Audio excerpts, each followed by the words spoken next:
जय माँ सर्वेश्वरी। माता रानी आप सबको खुशियाँ दे, समृद्धि बरसे और हमेशा सुखी रखे। प्यारे दोस्तों, आज मैं दो चीज़ आपको बताने जा रहा हूँ। इस चीज़ को याद रखिए और कभी मत भूलिए।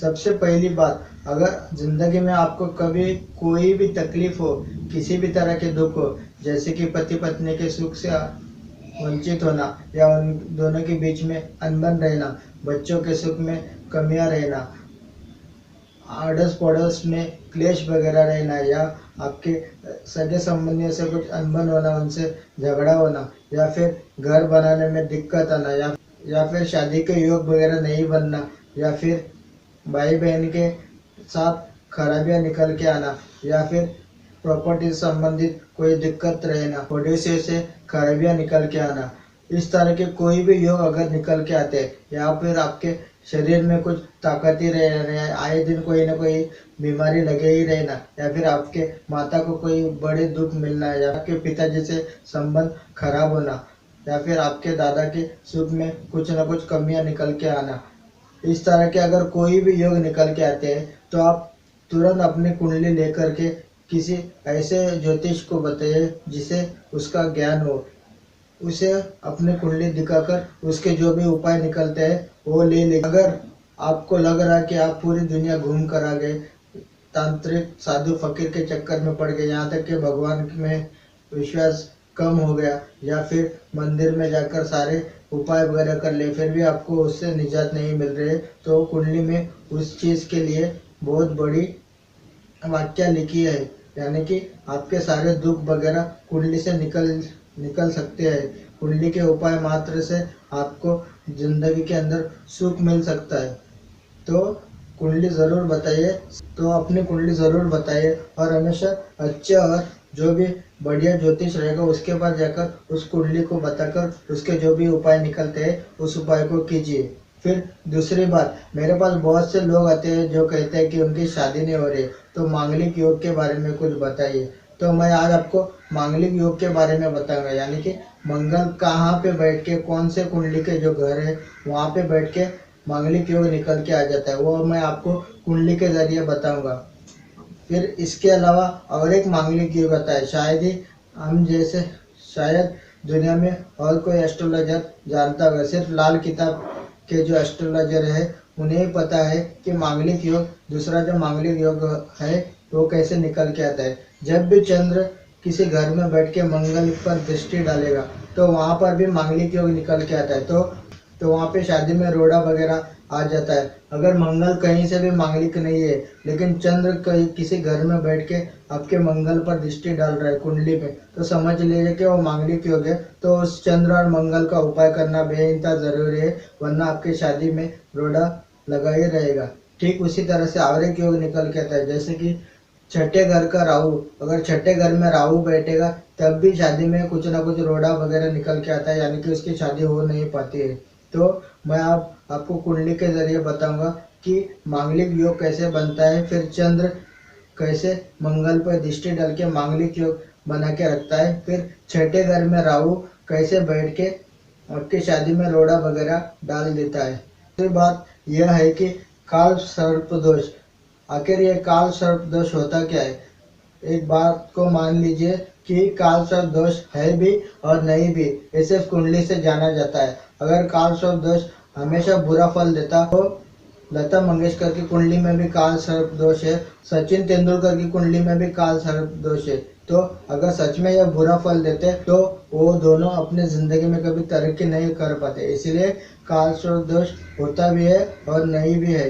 लेकिन काल सर्प दोष अगर होता क्या है, ये कैसे आप पता लगा सकते हैं। एक तो कुंडली के जरिए पता लगा सकते हैं, दूसरा है कि अगर समझो आपका कोई मित्र है, उसको हमेशा तरक्की वगैरह मिलती है, आपको तरक्की नहीं मिलती है, या कुछ ना कुछ निकल के आ जाता है, वो हमेशा आगे चला जाता है और आप हमेशा पीछे रहते हैं, या दुनिया में कोई भी चीज़ आपको हमेशा रुक रुक के मिलती है, बहुत धीरे से मिलती है, यानी कि बहुत साल लग जाते हैं, तो समझ ले कि काल सर्प दोष आपकी कुंडली में हो सकता है। फिर इसके अलावा और एक बात होती है कि आपके कोई भी काम कभी भी आसानी से नहीं निकलते हैं, हमेशा उसमें निरंतर कुछ ना कुछ रोड़ा लगा ही रहता है, डिले होते ही रहता है और आगे चल के वो बहुत सालों में आपको मिल जाता है। तो उस वजह से भी काल सर्प दोष आपकी कुंडली में हो सकता है। लेकिन हमेशा काल सर्प दोष बुरा नहीं होता, इसलिए कुंडली के जरिए मैं आपको बताऊंगा कि काल सर्प दोष आखिर होता क्या है और कैसे आप उसको पहचान सकते हैं। लेकिन काल सर्प दोष का मतलब यह नहीं कि आप कहीं पे भी जाके हवन विधि वगैरह करके आपके काम निकल के आ जाएंगे। ये काल सर्प दोष पे निर्भर करता है कि किस तरह का काल सर्प दोष आपकी कुंडली में। जैसे कि मैं आपको एक दो एग्जांपल देकर बताऊंगा, उदाहरण देकर बताऊंगा कि इस तरह का काल सर्प दोष कुंडली में है, तो ये मात्र ये उपाय करने से आपके काल सर्प दोष निकल के आपको उसमें से हमेशा अच्छे फल मिलने लगेंगे। तो अब मैं आपको बताऊंगा मांगलिक योग के बारे में। जी हाँ, कुंडली का मंगल जिसे मांगलिक योग देखा जाता है। जैसे कि मान लीजिए मंगल अगर 12वें घर में आपकी कुंडली में 12वें घर में बैठा है, या फिर पहले घर में बैठा है, या फिर चौथे घर में बैठा है। अगर यहाँ पर नहीं बैठा है, या फिर 7वें घर में बैठा है, या फिर 8वें घर में बैठा है, यानी कि ये जो रेखा ऐसे होकर यहाँ से जाएगी, यानी कि 12वां, पहला, चौथा, 7वां, 8वां, अगर इसमें किसी भी घर में मंगल बैठा हुआ है, जैसे कि मान लीजिए 12वें घर में, या फिर पहले घर में, या फिर चौथे घर में, या फिर 7वें घर में, या फिर 8वें घर में, इस किसी भी घर में अगर मंगल बैठेगा तो उसे मांगलिक योग कहा जाएगा। यानी कि उसके शादी में कुछ ना कुछ रोड़ा लगा ही रहेगा। फिर इसके जो भी उपाय निकल के आते हैं, जहाँ पर भी मंगल बैठेगा उस हिसाब से उपाय निकल के आ जाएंगे, वो उपाय आपको करने पड़ेंगे। उसके बाद आपकी शादी हो जाएगी। फिर इसके अलावा एक और योग आता है जिसे कहते हैं छठे घर का राहु। अगर छठे घर में राहु हो, चाहे मंगल अगर मांगलिक नहीं है, यानी कि मंगल अगर यहाँ पे बैठा है फिर भी उसकी शादी नहीं हो रही है, तो राहु अगर उसका छठे घर में बैठा है तो वहाँ पर भी एक योग निकल के आता है। उसे कहते हैं मांगलिक तरह का योग, यानी कि शादी में कुछ ना कुछ रोड़ा वगैरह आ जाना। फिर इसके अलावा एक और योग निकल के आता है, उसे कहते हैं हम मांगलिक योग। जैसे कि मान लीजिए मंगल यहाँ पे बैठा है और ये तो चंद्र ग्रह है, ये अगर यहाँ पे बैठा है तो यहाँ से इसकी दृष्टि चली गई मंगल पे, तो वहाँ पे भी मांगलिक योग निकल के आता है। तो यहाँ पे भी उसकी शादी नहीं हो पा रही है। या फिर मंगल अगर यहाँ पे बैठा है तो चंद्र की दृष्टि चली गई 9वें घर पे, तो वहाँ पे भी मांगलिक योग निकल के आता है।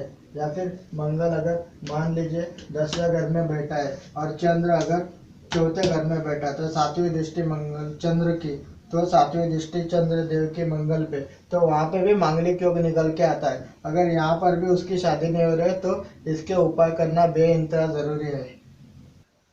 तो काल सर्प दोष आखिर होता क्या है? तो मान लीजिए जब भी पूरे ग्रह राहु केतु के एक तरफ बैठे हुए हैं, या फिर समझ लीजिए कि ये हो गया, यानी कि ये सारे ग्रह राहु केतु के एक तरफ आ गए, या फिर समझ लीजिए कि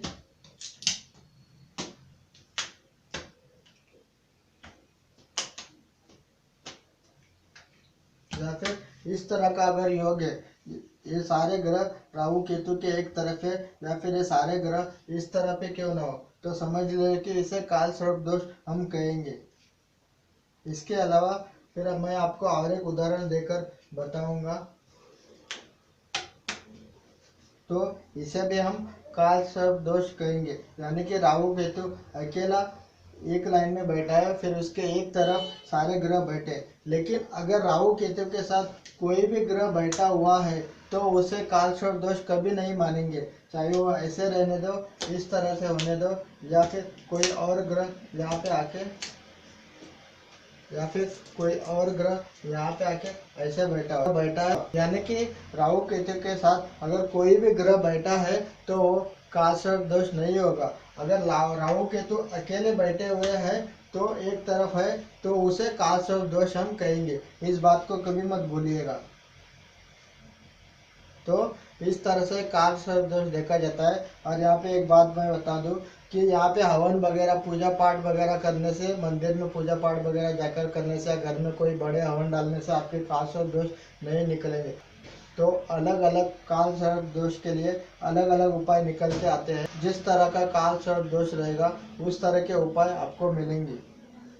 तो ये हो गई काल सर्प दोष की कुंडली। और इससे पहले मैंने आपको बताया मंगलिक योग, तो इसके उपाय करके चलिए। तो आगे चल के मैं आपको बहुत कुछ ज्ञान दूंगा।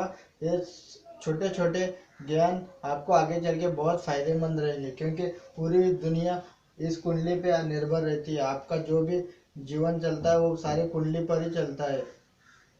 तो आज के लिए बस इतना ही। जय माँ सर्वेश्वरी।